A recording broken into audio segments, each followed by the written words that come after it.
You know, my friends, that is actually a really good question. Who the F was Johnny Appleseed and why did we worship him in elementary school? He was totally just a fake guy that we created stories about, right? No, he was actually a totally real person, and a lot of people do not realize that. Despite all the cartoons, all the storybooks, all the little poems, and everything else that we see, which many of the stories are of course heavily exaggerated, Johnny Appleseed was in fact a very real person whose name was John Chapman.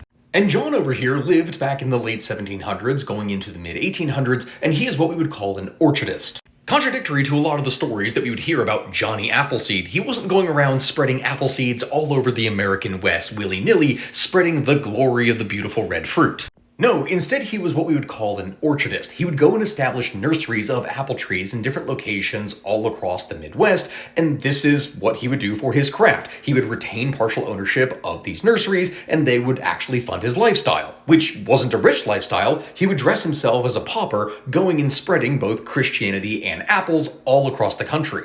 This is basically what the guy would do for like half a century, going and setting up nurseries, taking care of animals. There's tons of stories about him taking care of animals, from wolves to insects, horses, dogs, etc. He was an avid lover of animals and would do anything possible to take care of anyone and everyone. He was famous while he was still alive, but then sometime around the mid-1800s, he would die, and his legacy would be cemented in song, poetry, and storybooks for generations to come.